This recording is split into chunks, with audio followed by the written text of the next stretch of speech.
আসসালামু আলাইকুম বন্ধুরা, শুধুমাত্র ময়দা আর চিনি দিয়ে এই মিষ্টিটা বানিয়ে দেখুন।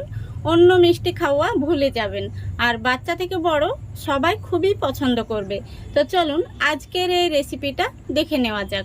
রেসিপিটা ভালো লাগলে লাইক কমেন্ট শেয়ার করে দেবেন এবং চ্যানেলটিকে সাবস্ক্রাইব করে আমার পাশে থাকবেন। তাহলে চলুন শুরু করা যাক।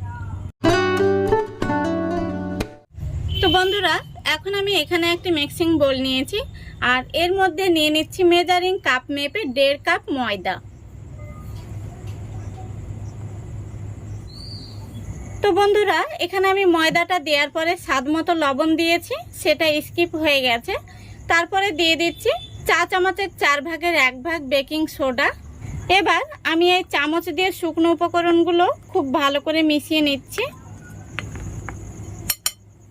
এবার আমি দিয়ে দিচ্ছি 2 টেবিল চামচ মতো সাদা তেল।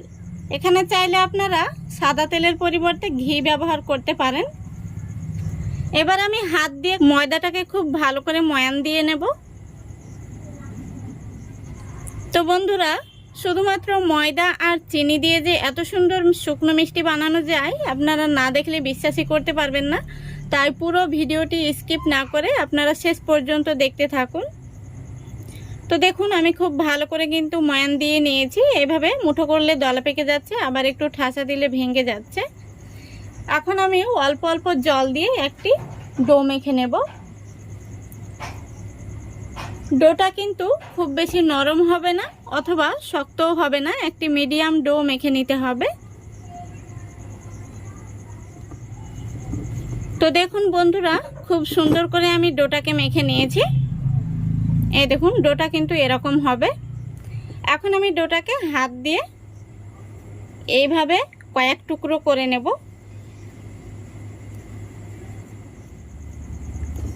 আবারও আমি ডোটাকে একটু মেখে নিচ্ছি। এখন আমি ডোটা থেকে ছোট ছোট লেচি কেটে নেব।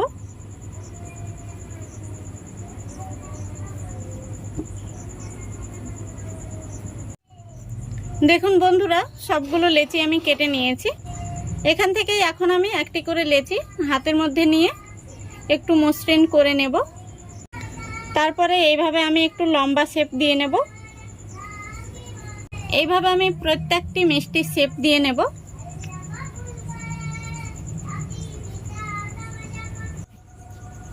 দেখুন বন্ধুরা, সবগুলো মিষ্টি আমি বানিয়ে নিয়েছি। এখন এই মিষ্টিগুলোকে আমি তেলের মধ্যে ভেজে নেব। দেখুন, মিষ্টিগুলো ভাজার জন্য আমি তেলটা আগে থেকে গরম হতে বসিয়েছিলাম আর খুব সুন্দরভাবে গরম হয়ে গেছে। এখন আমি গ্যাসের ফ্লেমটা একদম লো ফ্লেমে রেখে মিষ্টিগুলো তেলের মধ্যে দিয়ে দিচ্ছি। একসঙ্গে যতগুলো ধরবে আমি ততগুলো মিষ্টি দিয়ে দিচ্ছি। প্রথমত হাতা বা খুন্তি লাগানোর কোনো প্রয়োজন নেই, এইভাবে ফ্রাই প্যানের হাতনটা ধরে একটু ঝাঁকিয়ে দিলেই হবে। তারপরে দেখুন, আমি একটি চামচ দিয়ে মিষ্টিগুলোকে উল্টে পাল্টে দিচ্ছি। আবারও বলছি বন্ধুরা, গ্যাসের ফ্লেমটা অবশ্যই লো ফ্লেমে রেখে মিষ্টিগুলোকে ভেজে নিতে হবে। কোনোভাবেই বাড়িয়ে দেওয়া যাবে না, নইলে মিষ্টিগুলো উপর থেকে কালার চলে আসবে আর ভেতরটা কাঁচা থেকে যাবে। আর এইভাবে অনবরত নাড়াচাড়া করে মিষ্টিগুলোকে ভেজে নিতে হবে, তাহলে খুব সুন্দরভাবে ভেতর পর্যন্ত ভাজা হবে। দেখুন বন্ধুরা, মিষ্টিগুলো কিন্তু ভাজা হয়ে গেছে। আমি এর চাইতে আর লাল করব না, যেহেতু শিরার মধ্যে দিলে আরো অনেকটাই কালার চলে আসবে। তো মিষ্টিগুলোকে এখন আমি তেল থেকে তুলে নেব। দেখতে পাচ্ছেন মিষ্টিগুলো কত সুন্দর ভাজা হয়েছে আর ফুলে কিন্তু অনেকটাই মোটা হয়ে গেছে। এই দেখুন কত সুন্দর হয়েছে। বাকি যে মিষ্টিগুলো রয়েছে আমি একইভাবে আবারও ভেজে নেব। তো বন্ধুরা, এই শুকনো মিষ্টিগুলো আপনারা অনেক দিন পর্যন্ত কিন্তু বয়মে রেখে খেতে পারবেন। দেখুন বন্ধুরা, সবগুলো মিষ্টি ভাজা হয়ে গেছে। এখন আমি মিষ্টিগুলোকে তেল থেকে তুলে নিচ্ছি। তো বন্ধুরা, এই মিষ্টিগুলো কিন্তু বাচ্চারা ভীষণ পছন্দ করবে। আর রাস্তার ধারে দোকানে বয়মে ভরা থাকে এই মিষ্টিগুলো কিনতে পাওয়া যায়। তো এই শুকনো মিষ্টিগুলো কিন্তু আপনারা বাড়িতে ঝটপট বানিয়ে 1 মাস পর্যন্ত সংরক্ষণ করে রাখতে পারবেন। খেতে ভীষণ ভালো লাগে। এই মিষ্টিগুলো উপর থেকে হালকা মুচমুচে হয় আর ভেতরটা রসালো নরম তুলতুলে। এখন আমি আরও একটি কড়াই বসিয়ে দিচ্ছি। এখন আমি এর মধ্যে দিয়ে দিচ্ছি 1 কাপ চিনি আর হাফ কাপ জল। এখন আমি এর মধ্যে দিয়ে দিচ্ছি একটি এলাচ। তো বন্ধুরা, এখানে শিরাটাকে খুব বেশি ঘন করার কোনো প্রয়োজন নেই, চিনিটা গলে গেলেই হবে।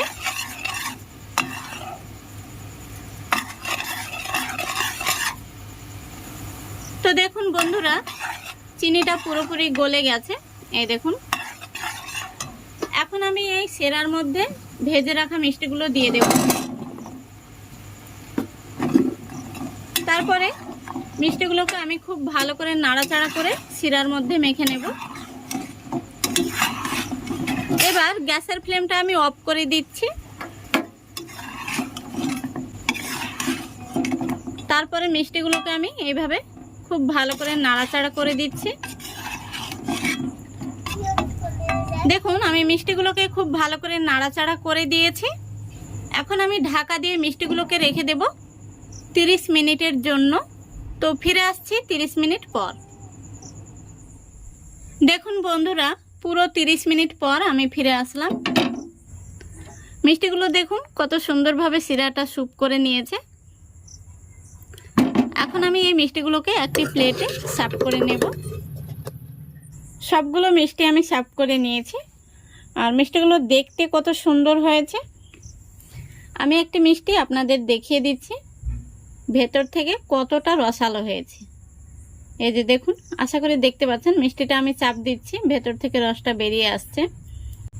মিষ্টিটা আমি আপনাদের ভেঙে দেখিয়ে দিচ্ছি। এই দেখুন কতটা রসালো হয়েছে, দেখুন। তো বন্ধুরা, এইভাবে শুকনো মিষ্টি আপনারা বাড়িতে বানিয়ে কিন্তু 1 মাস পর্যন্ত সংরক্ষণ করে রেখে খেতে পারবেন। বাচ্চা থেকে বড় সবাই কিন্তু খুবই পছন্দ করবে। এই দেখুন ভেতরটা কতটা রসালো হয়েছে, দেখুন। এই মিষ্টিটা উপর থেকে হালকা মুচমুচে হয় আর ভেতরটা নরম রসালো, খেতে ভীষণ ভালো লাগে। আশা করছি আজকের এই রেসিপিটা আপনাদের ভালো লেগেছে। যদি ভালো লেগে থাকে অবশ্যই লাইক, কমেন্ট, শেয়ার করে দেবেন এবং চ্যানেলটিকে সাবস্ক্রাইব করে অল নোটিফিকেশানটি অন করে সঙ্গে থাকবেন। আজকের মতো এখানেই বিদায় নিচ্ছি। সবাই ভালো থাকবেন, সুস্থ থাকবেন। খোদা হাফেজ।